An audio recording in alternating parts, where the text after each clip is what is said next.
Hey, what's good, everybody? Welcome back to NBA Got Game TV, and as always, thanks for tuning in. In today's video, I'm going to take a look at my personal top 9 basketball NBA families.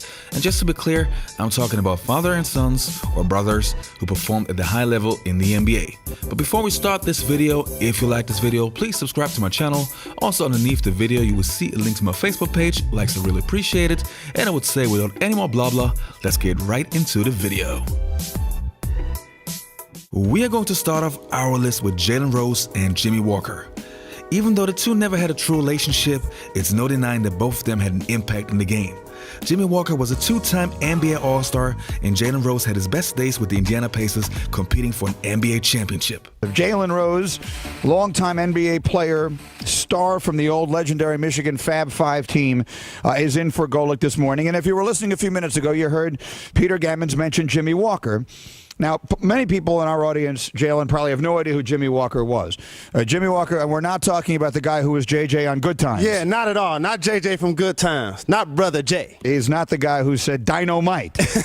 Jimmy Walker was an all-time great college basketball star who was the #1 pick in the NBA draft once upon a time. Ironically, I've had a great players, Hall of Fame players like Earl the Pearl Monroe and Walt Clyde Frazier. He went ahead of those guys. He was the #1 pick in the draft. He was your father. And you never met him in person. And the next two players on our list are Harvey Grant and Horace Grant. In the mid-90s, Horace Grant was about to become an NBA superstar. He won multiple championships with the Chicago Bulls, and when he signed with the Orlando Magic, he was also competing for an NBA championship.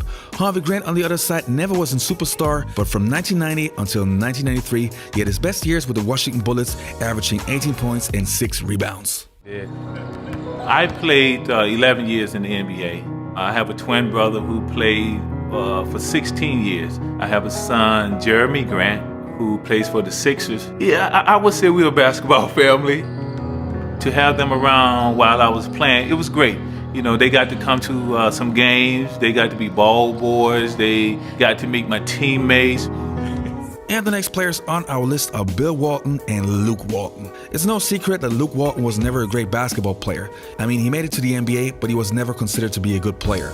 His father, on the other hand, is not only a Hall of Famer and was also named a top 50 player of all time. He won NBA championship with the Portland Trail Blazers and also was one of the best passing bigs to ever play the game. It's going to be ringing up. All right, so the next one is Kareem Abdul-Jabbar. Well, greatest player I ever played against when you by far. dunked on Kareem. Well, we won the game. I played to win. Throw it down one time. There please. you go. Yes. We had Maurice Lucas, we had Jack Ramsey, and nobody else did. And that's why the Blazers are one of the great teams ever.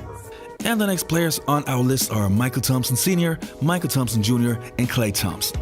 Next to Kawhi Leonard, Klay Thompson is probably the best two-way player in today's NBA. Also, his brother made it to the NBA. In 2011, he played 5 games for the Cleveland Cavaliers.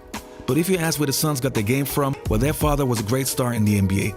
In the early 80s, he was a great scorer for the Portland Trail Blazers, joining the Los Angeles Lakers in the late 80s and playing alongside Magic Johnson and Kareem Abdul-Jabbar. Be a little critical, you know, so, I mean, he played the game, so, you know, it's hard to hold that back once you played it, you know. He gives me a lot of advice on what he sees and stuff. I appreciate it. But I don't do it overly. I just say stay aggressive and don't reach. That's the main thing. Stay out of foul trouble. And you know what else he says, Klay? Whenever we sit there and we look at your stats and we hear he goes, shoot the ball, Klay. You got to shoot the ball. That's coming from Dad, isn't it? Yeah, it is. He's a shooter. He's a shooter. That's what he does. So you got to shoot it. Coach is saying that to you too? Yeah, I mean, Coach Jackson, he showed a lot of confidence in me. He's giving me the green light so far to take these shots. So I think I'm getting better with that. And 6 games in, I feel a lot more comfortable. And just getting a feel of the NBA, I feel a lot better. And, you know, it's a big challenge for us tonight. And the next players on our list are Marc Gasol and Pau Gasol. Those two were the obvious ones. Both of them were playing on a high level for the last 10 years, and both of them seem to be the last remaining true bigs. The Gasol brothers going at each other.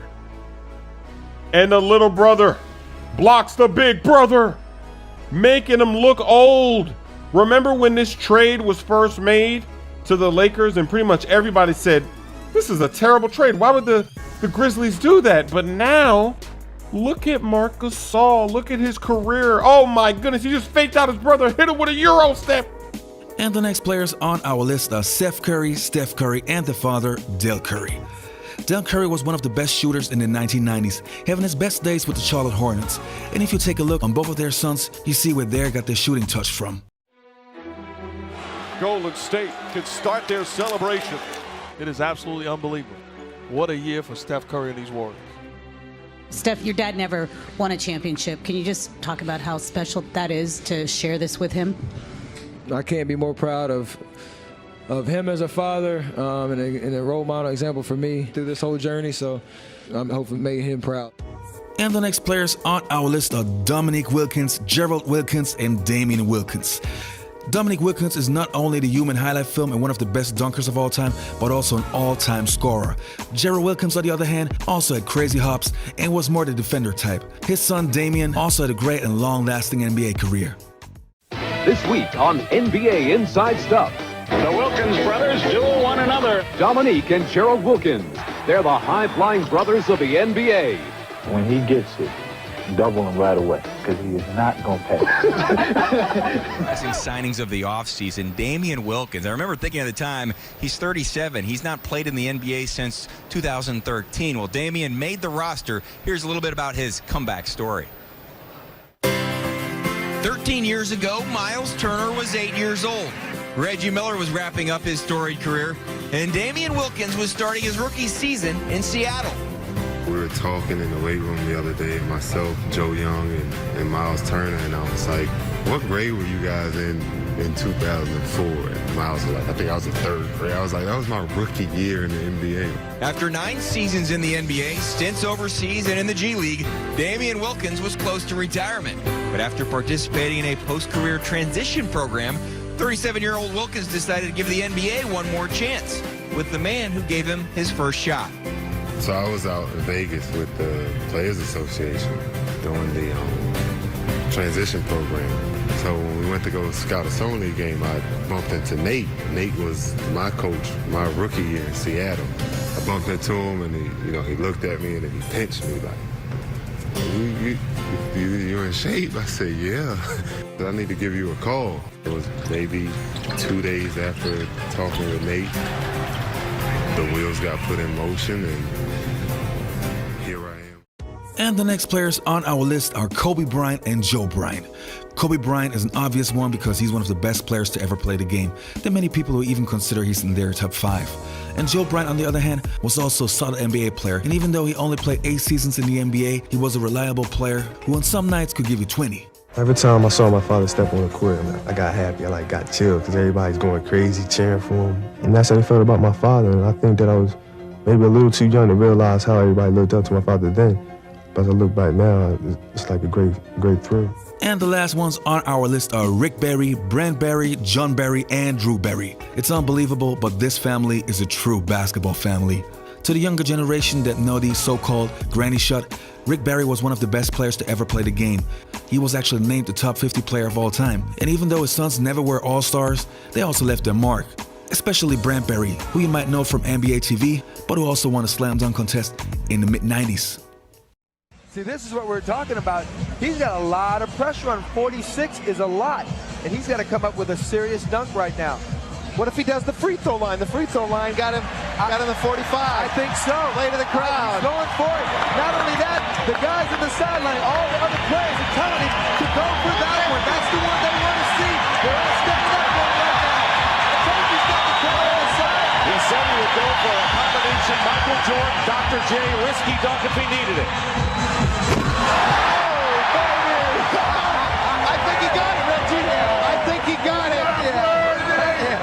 I think that's a 47. It's going to be very close. It is going to be close. Didn't have the rhythm, didn't have the spectacularness of the Finley dunk, but definitely, when you take off from way out there, look at the stride. And we all talked about it. He's gangly, he's long arms, long legs, and he's got some glide. And he wins it with a 49. 49. for Greg Barry. And I was going to mention Drew. Drew had 9 3-pointers when Georgia Tech beat Carolina in overtime. So what a big day for the Barry family today. Rick Barry was one of the best players of all time. His career average are 25 points, almost 7 rebounds, and 5 assists. And he was a 12-time NBA All-Star, a 6-time All-NBA, the Rookie of the Year, an MVP. And I'm proud to say that I just recorded a podcast with Rick Barry. So if you want to check it out, you can check out my other channel, the BTM, the Basketball Time Machine. Just click on the link, and I promise you this guy was really amazing.